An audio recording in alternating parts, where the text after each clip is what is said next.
오늘 하나님께서 우리에게 주신 말씀은 야고보서 5장 1절에서 6절까지 말씀입니다. 야고보서 5장 1절에서 6절까지의 말씀입니다. 함께 합독하도록 하겠습니다. 들으라 구한 자들아, 너희에게 임할 고생으로 말미암아 울고 통곡하라. 너희 재물은 썩었고 너희 옷은 좀 먹었으며 너희 금과 은은 녹이 슬었으니 이 녹이 너희에게 증거가 되며 불같이 너희 살을 먹으리라. 너희가 말세에 재물을 쌓았도다. 보라, 너희 밭에서 추수한 품꾼에게 주지 아니한 삭시 소리 지르며 그 추수한 자의 우는 소리가 만군의 주의 귀에 들렸느니라. 너희가 땅에서 사치하고 방종하여 사륙의 날에 너희 마음을 살찌게 하였도다. 너희는 의인을 정죄하고 죽였으나 그는 너희에게 대항하지 아니하였느니라. 아멘. 네, 우리가 지금 보고 있는 이 야고보서는요, 예수님의 동생이자 또 후에 초대교회의 대표적인 영적 지도자 중에 하나인 이 야고보에 의해 소아시아 지역에 흩어져 있는 12지파, 즉 예수 그리스도의 복음에 의해서 세워진 여러 교회들에 보내진 편지입니다. 따라서 이 편지는 단순히 어느 한 교회에 보내졌다기보다는 그 지역의 교회들이 서로 돌아가며 읽을 수 있는 회람용 편지 형식으로 보내졌다고 할 수 있습니다. 그러니까 어느 그 지역에 보내졌으면 그 지역에 있는 모든 교회들이 이 야고보가 보낸 이 편지의 이 말씀을 돌아가면서 서로 읽는 것입니다. 그렇게 해서 서로 이런 영적인 유익을 누리고 또 그들에게 있는 많은 공통된 문제들을 해결할 수 있었죠. 그래서 지난 4장까지의 내용을 살펴보면 지금 야고보가 편지를 보내는 이 교회들의 많은 문제들이 있었음을 우리가 알 수 있습니다. 먼저 이 교회들은 이 믿음의 시련으로 인해서 시험에 직면해 있습니다. 그것들을 극복할 또 지혜가 부족했죠. 게다가 신자들은 욕심으로 말미암아 유혹에 빠지는 그런 시험을 자초했습니다. 두 번째는 부자들의 횡포가 현저하게 나타났던 것입니다. 부자들은 자신들의 높음을 자랑했고 가난한 자들을 업신여기며 또 학대했습니다. 부를 축적하는데 또 매우 열심을 내었어요. 세 번째는 말의 문제에 시달렸습니다.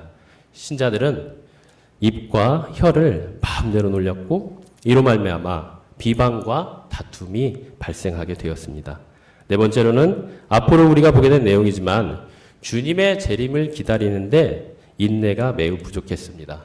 뿐만 아니라 맹세하는 것에 대해서도 신중하게 생각하지 않았고 또 고난당하는 자와 병든 자를 외면하였습니다. 그것뿐만 아니라 죄인을 미혹된 길에서 돌아서게 하는데 관심이 없었습니다. 이렇듯 야고보가 편지를 보내는 이 수신교회들에는 참으로 많은 문제들의 이 어려움이 있었습니다. 어느 한 문제가 아니라 가히 총체적이고 종합적이고 또 복합적인 문제라고 할 수 있습니다. 그런데도 이런 다양한 문제들에 대해 야고보는 1장부터 하나씩 그러한 문제들을 지적하며 아주 단호하고 강한 어조로 하나님의 해결책을 제시하고 있습니다. 살아계신 성삼위 하나님과 또 그분의 생명의 말씀이신 이 신구약 말씀을 인용하면서 진리의 기둥과 터인 교회를 굳건히 세워나가고 있는 것이죠. 그렇게 야고보는 진리가 결론이 되게 하는 그런 삶을 처음부터 마지막까지 강하게 권면하고 또 명령하고 있는 것입니다. 자, 오늘 본문의 말씀 또한 이러한 수신교회가 안고 있는 많은 문제들 중에 가장 핵심에 해당된다는 문제라고 할 수 있는 그런 문제를 언급하고 있는 것을 볼 수 있습니다. 바로 부자들에 관한 문제입니다. 지금 야고보가 부자들에 관해 언급하는 것을 보면 편지를 받는 교회에 부자들이 많이 있었던 것을 알 수가 있습니다. 이것은 야고보서 여기저기에서 이 부자에 관한 언급을 보면 알 수 있는데요. 1장 9절에서 11절까지 내용, 그리고 27절에 있는 내용, 그리고 2장은 아예 전체가 다 이 부자들을 대상으로 말을 하고 있습니다. 또한 4장 13절에서 5장 16절까지 내용을 봐도 지금 야고보가 보내는 편지를 받는 교회들 안에 부자들이 많이 있었고 또한 그런 부자들에게 많은 문제점들이 있었음을 우리가 알 수 있습니다. 자, 그럼 야고보가 말하는 이 부자들은 어떤 부자들을 말하는 걸까요? 예수님을 나의 구주로 믿는 이 부자 성도만을 말하는 것일까요? 아니면 그 외에 불신자들을 말하는 것일까요? 불신자 부자를 말하는 것일까요? 아니면 무늬만 성도로서 교회만 왔다 갔다 하는 그런 형식적인 성도 부자를 말하는 것일까요? 이것을 파악하는 것은 정확하게 파악하는 것은 그리 쉽지가 않습니다. 그러나 이 야고보서 전체의 내용이나 또 이들이 하는 행동, 또 이들의 행동에 쓰인 이 단어들을 문법적으로 살펴보면요, 야고보가 말하는 이 부자들은 이 셋 부류 모두 다 포함된다고 할 수가 있습니다. 왜 그러냐면 이 결정적인 이유는 지금 수신교회 성도들을 어렵게 하고 있는 이 부자들은 실제로 교회의 안팎에 있는 불신자와 그리고 부자 성도들을 포함하고 있기 때문입니다. 그래서 야고보는 야고보서 전체에 무려 3번이나 이 부자와 그 부자들의 문제들에 관해 언급하면서 아주 비중 있게 그들의 문제를 다루고 있는 것입니다. 자, 그럼 오늘 본문에 나오는 이 부자, 어떤 부자, 특히 어떤 부자를 말하는 것일까요? 물론 세 부류의 부자 모두를 말한다고 해도 틀린 것은 아닙니다. 그러나 오늘 본문에 나오는 부자들이 하는 행동이나 이들의 행동을 묘사하는 단어들을 살펴봤을 때 이들은 교회의 가난한 성도들을 억압하는 부류의 불신자 그런 부자들임을 우리가 알 수 있습니다. 최소한 부유하면서도 자신이 가지고 있는 부를 하나님 나라와 이웃을 위해 섬기는 선한 일에 사용하는 참된 부자 성도는 아니라는 점입니다. 아마도 이들은 주님을 아예 믿지 않는 불신 부자들이거나 교회만 왔다 갔다 하는 그런 형식적인 부자였을 것입니다. 이 사실은 우리가 문맥을 살펴보면 우리가 알 수 있는데요. 먼저 한번 살펴볼까요? 자, 1절에서 보면 이제 들으라 부자들아 하면서 이제 시작을 합니다. 이제 부자들에 대한 경고를 말하는 거죠. 그래서 이 부자들은 어떤 부자였나 한번 살펴보니까요. 자, 1절에서 6절까지 야고보는 이 부자들의 착취를 고발하고 있습니다. 그리고 그런 악한 일들을 통하여서 앞으로 그들에게 일어날 이 고난과 심판에 대해서도 예고를 하고 있죠. 형제들을 착취하는 부자들은 하나님에 의해 또 1절에서 보면 뭘 받고 있죠? 고생, 그죠? 그 고난을 받고 있는 것을 볼 수 있습니다. 또 5절에 보면 거기에 뭐라고 나옵니까? 사륙의 날에 너희 마음을 살찌게 하였도다. 이렇게 하면서 이제 그들이 받을 이제 심판의 날, 심판에 대해서 말을 하고 있는 것이죠. 이런 두 가지 이유로 본문의 부자는 부유한 성도가 아니라 최소한 가난한 성도를 억압하는 부유한 불신자 부자였음을 우리는 알 수가 있습니다. 부자들에 관한 경고는 이미 야고보서 1장 10절에서 11절에 있었죠. 거기에 부자는 교회 안의 부자를 가리킨다고 볼 수가 있습니다. 자, 오늘 본문의 부자는 하나님을 믿지 않는 교회 밖 불신자 부자라고 우리가 알 수 있습니다. 그러면서 이제 이 교회 밖의 불신자 이 부자들에게 야고보가 이제 1절에서 보면 두 가지 명령을 내리고 있죠. 자, 뭐라고 말하고 있죠? 너희는 울고 통곡하라. 이렇게 명령을 내리고 있습니다. 명령문입니다. 자, 너희는 울어라. 소리내어, 통곡하라는 말은 소리내어 크게 울으라는 말입니다.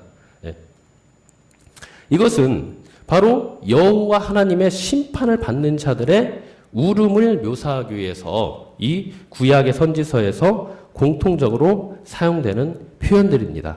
그러나 구약 성경에서 이 선지자들이 계속해서 이스라엘 백성에게 외쳤죠. 너희는 울어라. 울고 통곡해라. 너희의 옷을 찢고 너희의 죄를 뒤집어 쓰고 울고 통곡하라. 왜 이렇게 말을 했을까요? 너희에게 곧 심판이 임할 것이다. 너희에게 회개하지 않고 돌아오지 않으면 너희에게 하나님의 준엄한 심판이 있기 때문에 너희는 빨리 울고 통곡하며 너희의 죄를 자백하며 애통하며 하나님께 돌아오라고 간곡하게 지금 요청을 하고 있는 것입니다. 그런데 야고보가 이런 표현을 지금 쓰고 있다는 것입니다. 자기가 편지를 보내고 있는 이 교회들에게 뭐라고 합니까? 울고 통곡하라는 것입니다. 그냥 단순하게 눈물만 찔찔 짜고 자기 죄만 아는 그 정도가 아니에요. 이 정도는. 그저 자기가 지은 죄가 얼마나 큰 죄인가 마음속 깊이 깨닫고 그 죄를 하나님께 토로하며 하나님의 용서와 자비를 구하라는 것입니다. 그래서 지금 야고보는 울며 통곡하라고 하면서 강한 회개를 요구하고 있는 것입니다. 아니 부자들이 뭘 했기에 지금 이렇게 회개하라는 것일까요? 왜 통곡하라는 것일까요? 뒤에 보면 그 내용이 이제 쭉 나올 것입니다. 이것은 바로 또 멸망의 심판이 얼마나 무섭고 고통스러운 것을 알려주는 그런 말이라고도 할 수가 있습니다. 자, 그러면 부자들은 왜 이토록 슬퍼하고 애통해야 하는 것일까요? 그것은 바로 그들에게 임할 고생이기 때문입니다. 자, 1절에 보면 너희에게 임할 고생으로 말미암아, 그러니까 앞으로 너희에게 고생이, 그런 고난이, 고통이, 심판이 임하기 때문에 뭐 하라는 겁니까? 울고 지금 통곡하라는 것입니다. 이것은 이 고생이라는 단어는요, 원어로 보면은 이 복수로 돼 있어요. 이 말은 뭐냐? 이 부자들이 앞으로 당할 이 심판은, 그리고 이 고난은 종류와 수가 아주 많다는 것입니다. 그러니까 이 부자들이 엄청나게 많은 그런 엄청나게 큰 심판을 받게 된다는 거예요. 그래서 그들이 받는 고난이 그냥 고난이 아니라 어떤 고난이라는 것입니까? 또 임할 고난이라는 것입니다. 임한다는 거예요. 임한다는 거. 그것은 바로 무엇입니까? 고난이 부자들 위에 내려온다는 것입니다. 그러면 내려온다는 것은 누군가가 내려주는 거겠죠. 누가 그 고난을, 그 고통을, 심판을 내린다는 걸까요? 바로 하나님이 내린다는 것입니다. 그래서 지금 야고보가 부자들에게 너희들에게 앞으로 임할 이런 고난, 심판 분명히 임할 것인데 이것은 그냥 일반 사람들이 내리는 것이 아니다. 준엄하신 이 하나님께서 내리시는 이 고난이고 고통이기 때문에 너희들은 빨리 울고 애통하며 돌아오라. 너희 죄를 자백해라. 하나님의 은혜와 자비를 구하라고 지금 말하고 있는 것입니다. 이 심판이 얼마나 무서운 심판인지 사람들이 잘 알까요? 모를까요? 잘 모를 거예요. 그죠? 왜? 안 당해봤으니까. 그죠? 안 당해봤으니까. 그러나 이 야고보는 누구보다도 그 하나님의 은혜와 또 하나님의 자비와 심판에 대해서 바로 알고 깨닫고 있는 사람이었습니다. 이 야고보는 지금 어떤 야고보라고 했죠? 예수님의 형제 야고보예요. 처음에는 예수님을 믿지 않았어요. 그러나 나중에는 그 하나님의 은혜를 체험하고 특별히 예수 그리스도께서 당하신 그 십자가의 그 놀라운 광경을 보고 또 예수님으로부터 그 복음에 대해서 들음으로써 또 사도들과 교제함으로써 이 하나님의 이 예수 그리스도의 대속의 은혜가 얼마나 큰 것인지 또 자기가 얼마나 큰 죄인인지 그 큰 죄인이 받은 그 큰 죄인이 하나님께로 받은 그 대속의 은혜가 사랑이 얼마나 큰 것인지 또 하나님의 심판이 얼마나 준엄한 것인지를 그때 온전히 깨달은 것입니다. 여러분 우리가 잘 알아야 전합니다. 그죠? 선노당이 사람 잡는다고요. 제대로 알지 못하면요. 제대로 전할 수가 없어요. 그런데 이 제대로 안다는 것은 무엇에서 나오냐? 인격적인 참된 교제와 경험으로부터 나오는 것입니다. 우리가 성경을 많이 알아요. 그죠? 어렸을 때부터 많이 배웠고. 그런데 그렇게 성경을 많이 알고 배운 사람도요. 시간이 지나면 지날수록 더 주님을 닮아가고 더 아름다운 모습으로 변해야 되는데 절대 변하지 않을 것 같은 분이 있어요. 네. 그렇게 말씀을 얘기를 해보면 많이 알고 듣고 하나님을 사랑한다고도 하고 기도도 많이 하고 왜 그럴까요? 왜 그렇게 변화가 없을까요? 왜 인격의 성숙이 없고 신앙이 성장하지 않을까요? 그것은 바로 그 말씀 가운데 임하신 하나님을 내가 전인격적으로 만나지 못했기 때문입니다. 그냥 말씀은 말씀인 거예요. 그냥 말씀은 내가 알고 있는 성경 지식인 거예요. 이렇다 보면 변화가 없어요. 그렇기 때문에 우리가 예배를 드리건 말씀 공부를 하던 제자 훈련하건 성경 공부를 하건 무엇을 하든지 간에 그 안에서 역사하신 하나님을 만나야 되는 것입니다. 하나님을 만나지 않으면 다 꽝이에요. 그냥 우리가 읽는 성경 글씨예요. 검은 글씨예요. 검은 건 글씨요? 이건 뭐예요? 그냥 종이에요, 종이. 하나님은 살아계신 하나님입니다. 야고보가 이토록 강하게 지금 부자들에게 하나님의 준엄한 심판을 강하게 경고하며 얘기할 수 있는 건요. 이 야고보가 그런 하나님을 정말 인격적으로 만났기 때문이에요. 말씀을 통해서, 복음을 통해서, 예수 그리스도와 그 교제함을 통해서. 여러분들은 살아가면서 얼마나 주님과 교제하고 계십니까? 얼마나 주님 안에 주님과 동행하며 그분과 인격적인 교제를 나누고 계십니까? 여러분들이 말씀을 읽으실 때도, 여러분들이 기도를 할 때도, 예배를 드릴 때도 헛되게 드리지 말기 바랍니다. 정말 하나님을 사모하는 마음으로, 내가 정말 이 시간에 하나님을 만나지 않으면 나는 죽는다는 심정으로 그렇게 예배를 드리고 말씀을 배우고 기도하시고 또 그렇게 살아가시기 바랍니다. 그럴 때 하나님께서 역사하시는 것입니다. 그럴 때 여러분들의 신앙과 또 여러분들의 인격이 정말 예수님의 그 성품과 아름다움으로 변화되고 성화되어 가는 것입니다. 이처럼 야고보는 부자들에게 고난이 임할 것을 경고한 후에 그들 위에 고난이 임하는 이유에 대해서 설명을 합니다. 그 이유는 크게 세 가지로 볼 수가 있어요. 먼저 부의 축적입니다. 자, 부자들에게 고난이 임하는 첫 번째 이유는 그들이 부를 축적했기 때문입니다. 자, 2절 3절에 보면 너희 재물은 썩었고 너희 옷은 좀 먹었으며 너희 금과 은이 녹이 슬었으니. 여러분, 재물이 썩고 옷이 좀 먹고 금과 은이 녹슬었단 말은 부자들이 이것을 어떻게 했다는 것입니까? 쌓아두었다는 것입니다. 여러분들이 자주 만지는 것들, 그죠? 자주 만지는 것들은 녹이 슬지 않아요. 항상 깨끗합니다. 그러나 뭔가 자기가 만지지 않고 쌓아두면 그거는 자연스럽게 낡고 녹이 슬고 부패하게 되어 있어요. 물도 마찬가지죠. 흐르는 물은 이끼가 끼지 않아요. 그러나 고여있는 물은 항상 썩고 부패하게 되어 있습니다. 지금 부자들이 계속해서 재물을 사용하지 않았어요. 그리고 쌓아두고 있었습니다. 그렇게 쌓아두다 보니까 어떻게 됐습니까? 그런데 여러분, 재물을 축적한다, 쌓아둔다, 그 자체가 문제가 될까요?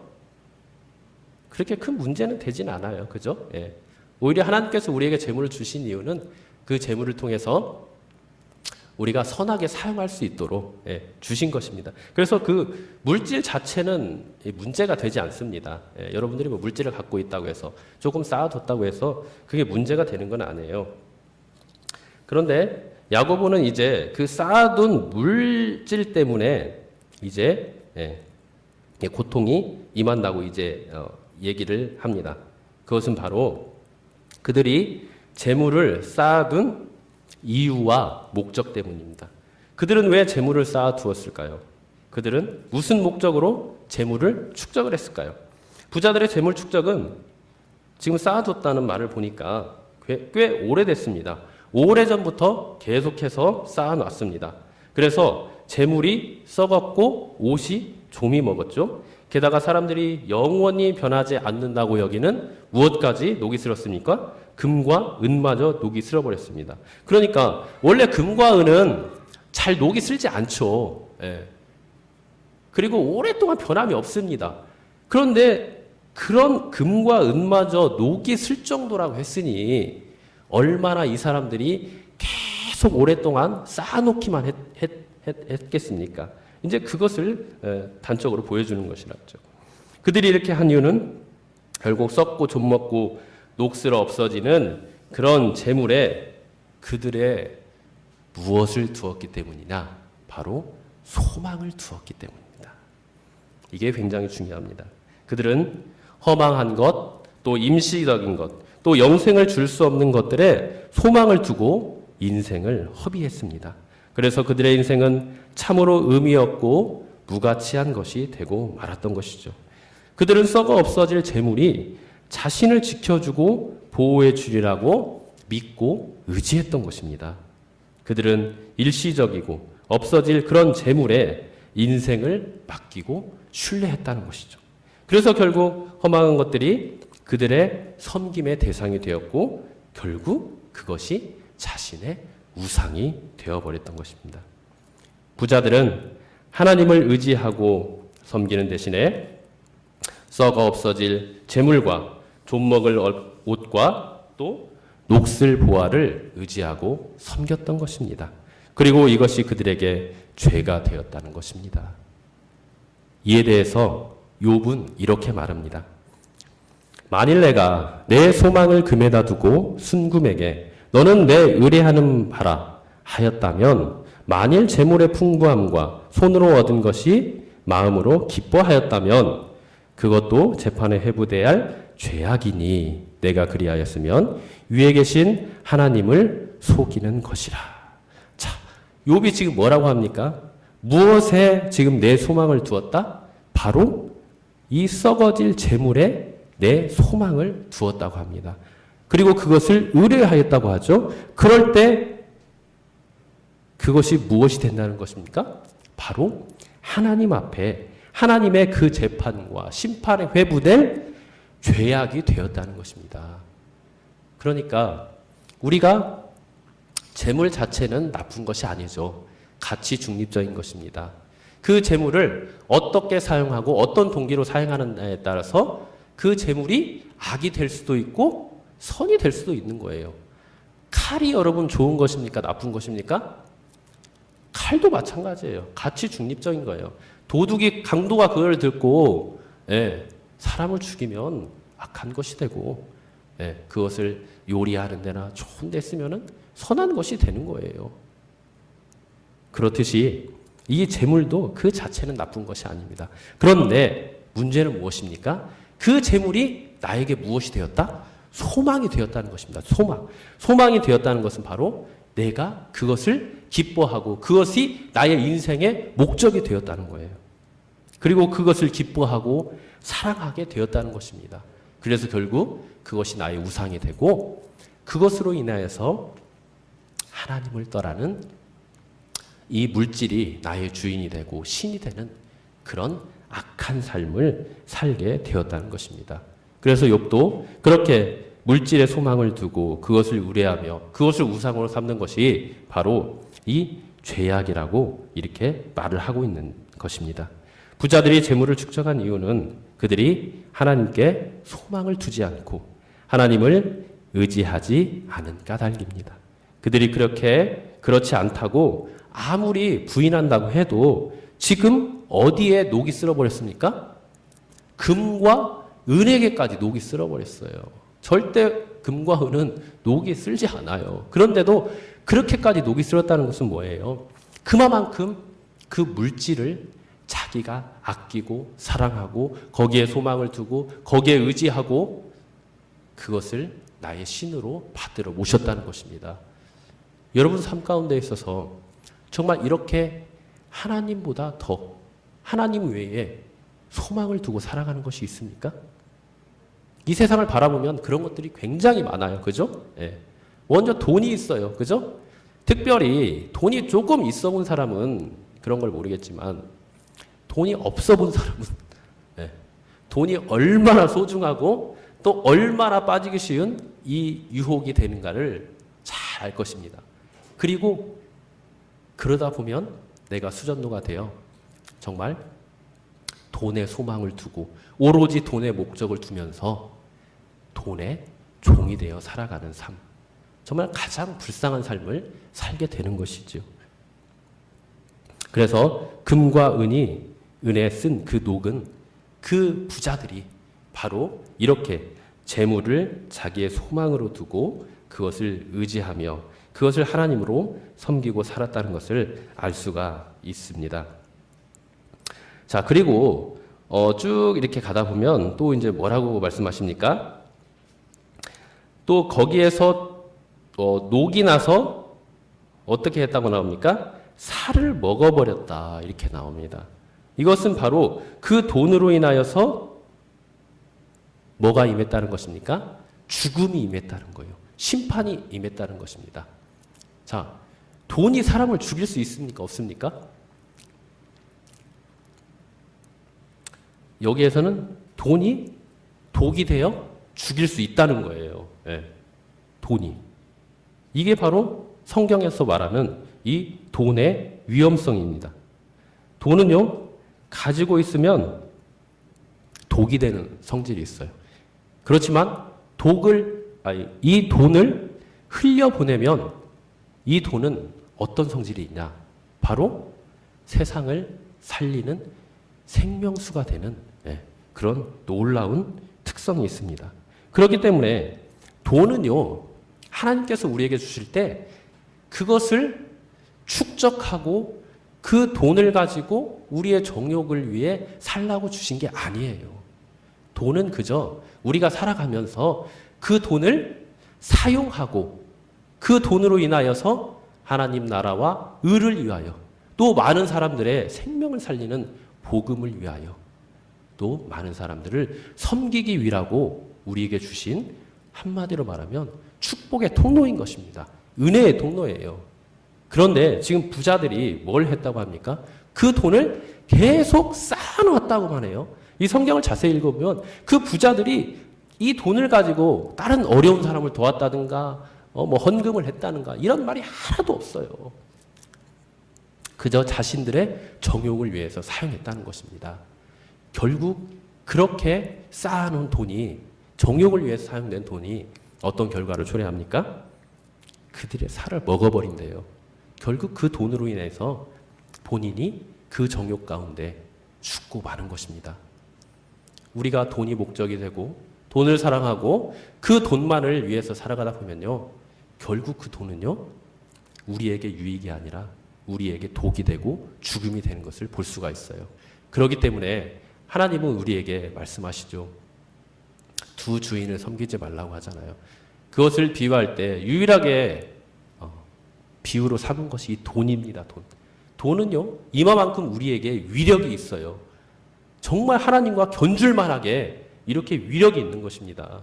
그렇기 때문에 여러분들이 늘 기도해야 돼요. 여러분 돈이 조금만 모이면 여러분들 마음에 어떤 생각이 듭니까? 기쁘죠? 안 기뻐요? 난 기쁜데. 전 좋아요, 사실. 돈이 있으면 좋습니다. 왜냐? 그 돈으로 많은 것을 할 수 있어요. 그런데요, 저도 예전에 일을 하면서 돈을 진짜 조금 벌어봤어요. 조금. 진짜 조금 벌어봤는데요. 정말 그 몇백만 원밖에 되지 않는 돈이 이게 점점점 통장에 쌓여가잖아요. 그죠? 그것을 보는 게 얼마나 큰 기쁨인지 몰라요. 그리고 얼마나 그 돈이 저를 유혹하는지 몰라요. 그래서 사실은 신대원을 제가 좀 늦게 왔는데요. 정말 부끄럽지만 그런 이유도 있습니다. 일을 하다 보니까 돈이 모아지는 거예요. 회사에서도 어느 정도 인정을 받는 거예요. 그러다 보니까 막 너무 이게 기쁜 거예요, 사실. 물론 이게 하나님이 주신 기쁨은 아니죠. 그러다 보니까 그래. 주님의 부르심은 분명히 있지만 조금 이따 갈게 하나님. 조금 이따 갈게 하면서 몇 년을 미루다 보니까 결국은 어쨌든 하나님께서 어떻게 부르셔서 강하게 부르셔서 이렇게 오긴 했지만 그렇게 됐습니다. 정말 이 돈이라는 게요, 있어 보니까 정말 무서운 것이더라고요. 정말 하나님과 견줄만 하구나. 그렇더라고요. 여러분, 돈의 위력을 무시하시면 안 됩니다. 그렇기 때문에 우리는 날마다 기도해야 돼요. 하나님께 기도해야 됩니다. 주님, 우리의 삶의 목적을, 우리의 눈을 늘 하나님께 고정시켜달라고, 하나님의 뜻과 하나님의 목적에 고정시켜달라고 늘 기도해야 돼요. 그리고 우리의 삶을 늘 돌아봐야 됩니다. 우리에게 주신 그 하나님께서 주신 재물을 내가 지금 어떻게 사용하고 있나, 그것을 늘 돌아보면서 어떻게 하면, 물론 자기에게 필요한 것은 당연히 써야 되겠죠. 그렇지만 우리에게 돌아온 그 물질을, 정말 하나님께서 은혜로 주신 그 물질을 어떻게 은혜롭게 사용할 것인가, 어떻게 하나님 나라를 위해 사용할 것인가, 그것을 늘 또 고민하고 또 기도해야 될 필요가 있어요.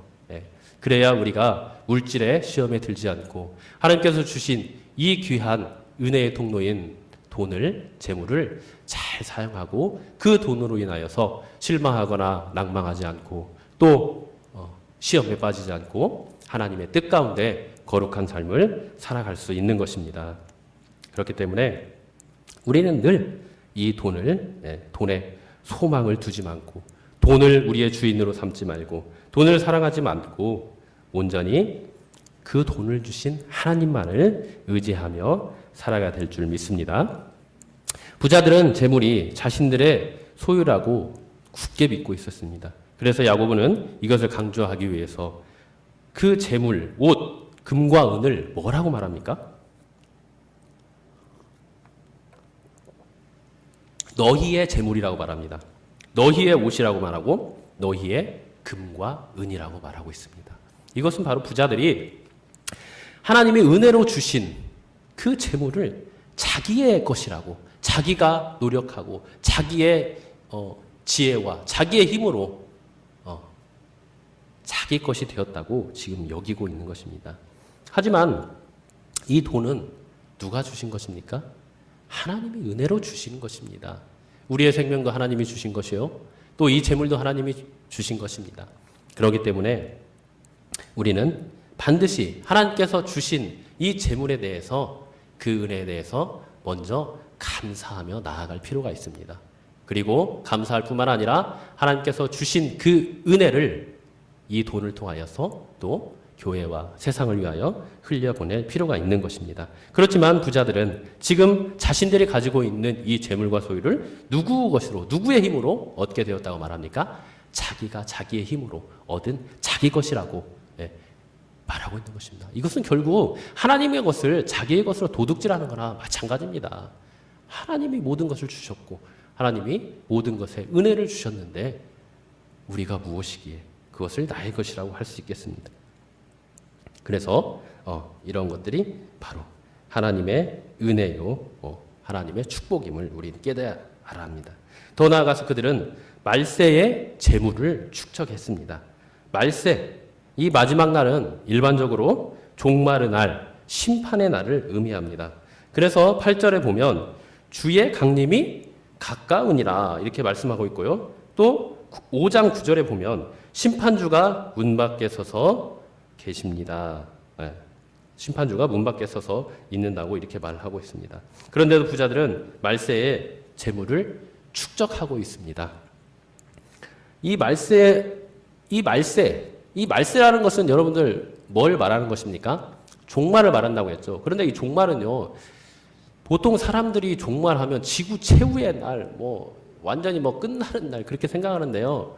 성경적으로 종말이라는 것은요, 물론 그 날도 포함이 되지만 어떤 날을 종말이라고 하냐?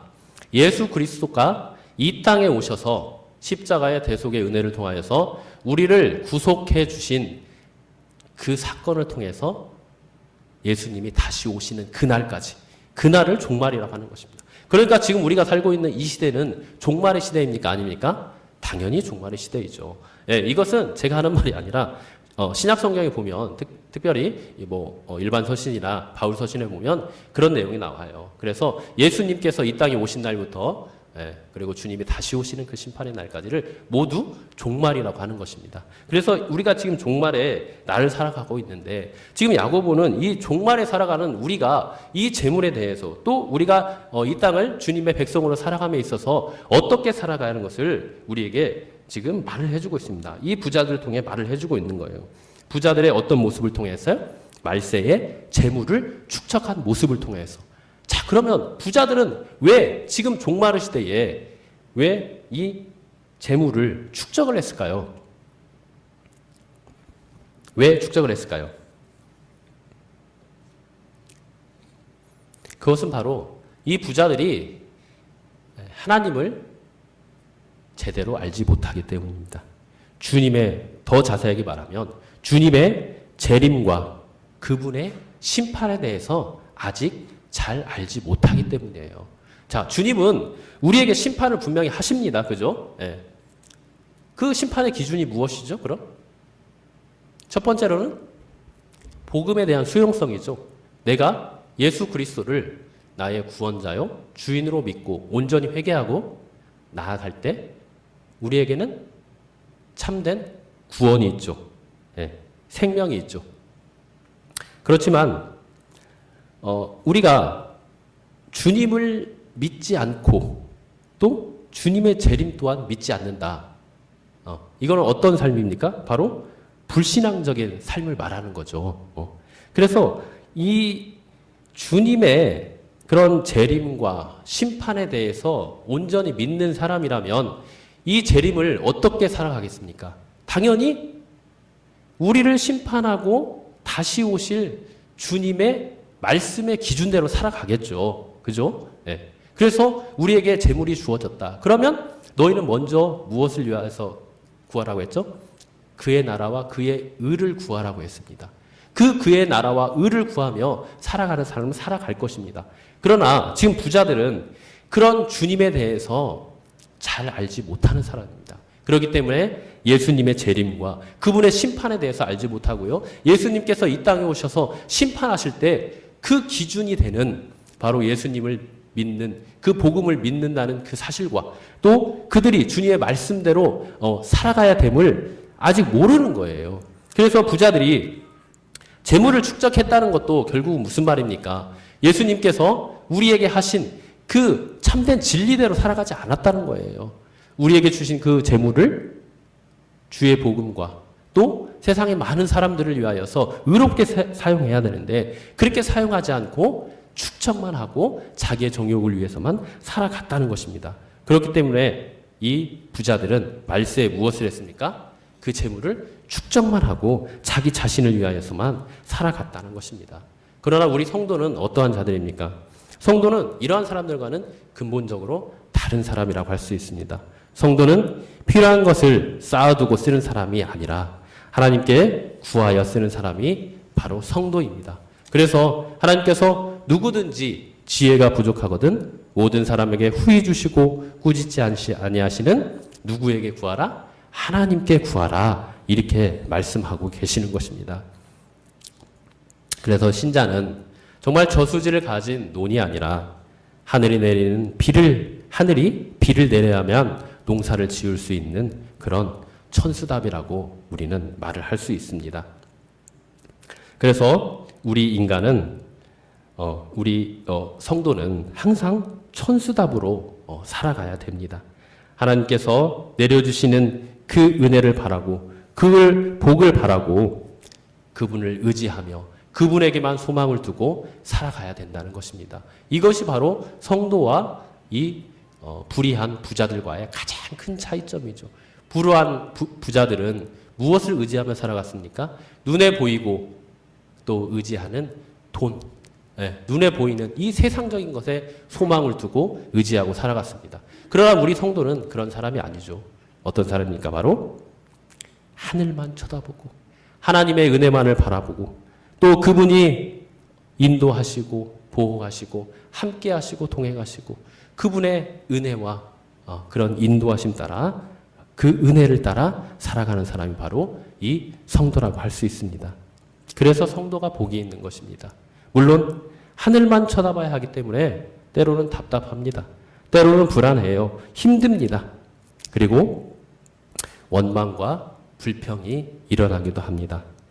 그래서 때로는 재물을 곳간에 쌓아놓고 필요할 때는 언제나 아쉬운 것 없이 척척 꺼내서 쓰면 얼마나 좋을까 하는 그런 생각도 하기도 합니다. 그러나 성도는 그런 사람이 아니죠. 가두어둔 썩고 냄새나는 물을 마시는 자가 성도가 아니라 날마다 하늘로부터 내리는 이 생수로 사는 사람이 바로 성도라고 할 수 있는 것입니다.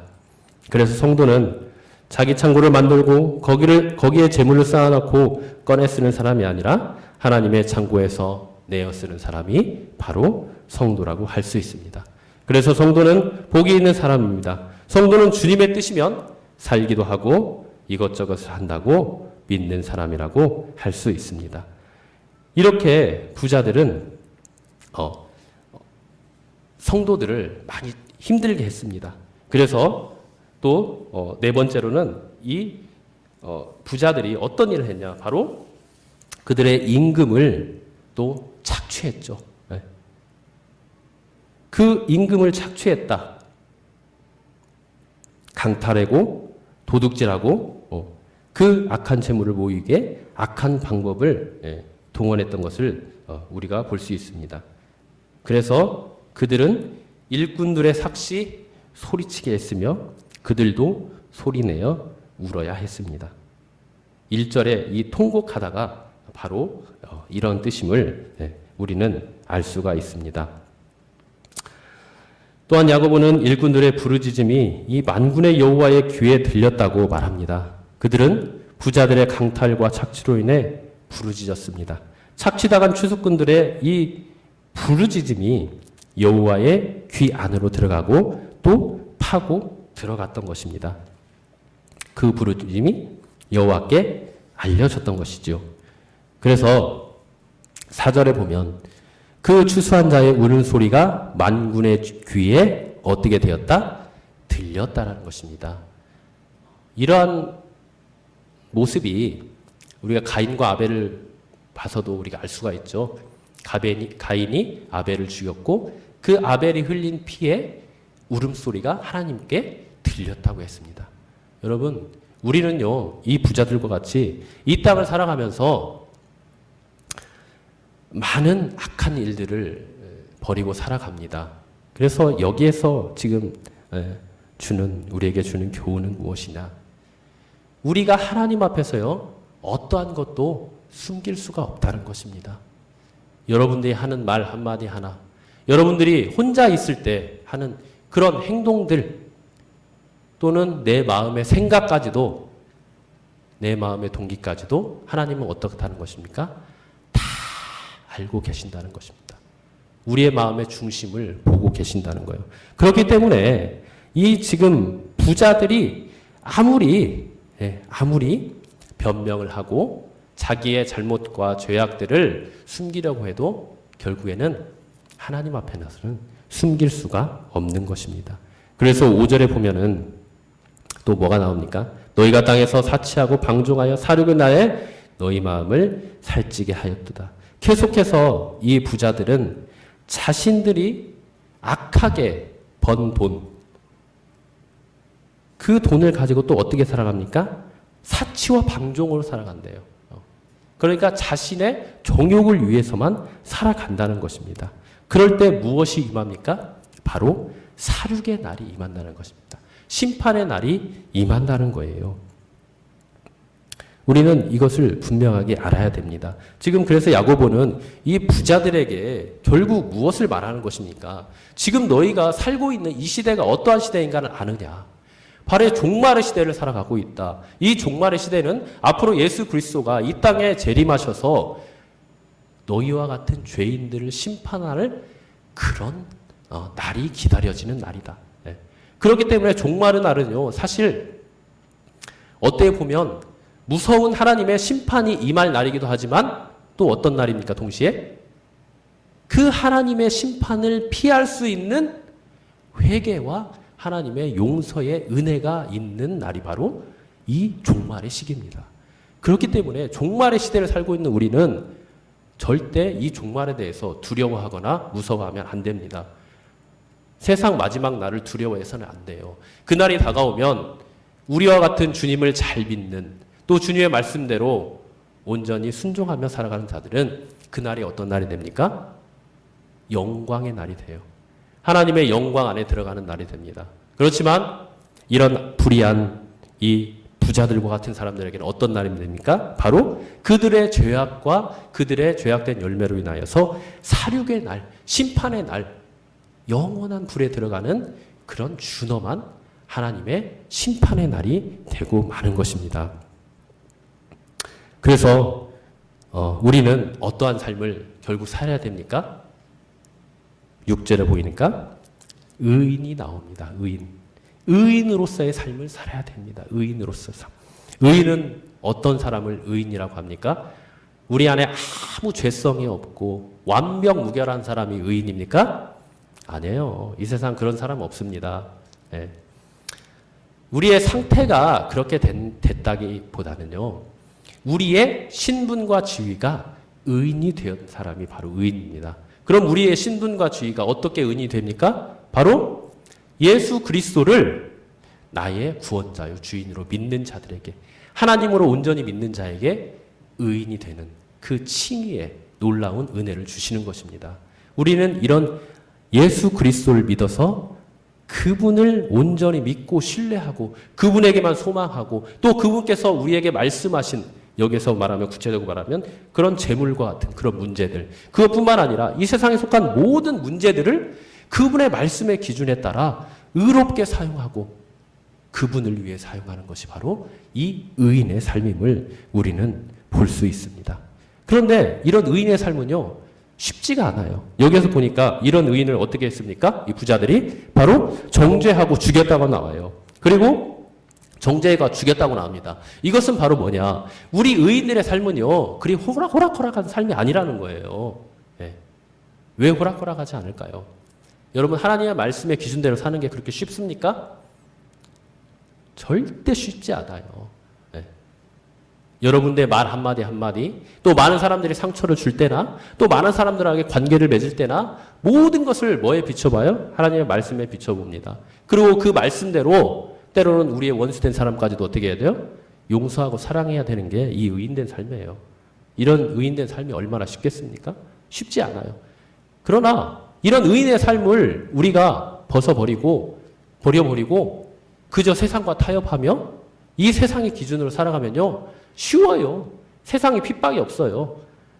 세상에서 특별히 여러분 살아갈 때 굉장히 힘들죠. 특히 사회생활 하시는 분들, 또 가정에서 굉장히 의롭게 살기 위해서 핍박받고 고통 속에 살아가는 사람이 정말 많습니다. 네. 그렇지만 우리는 어떤 삶을 살아야 돼요? 의인의 삶을 살아야 돼요. 의인의 삶.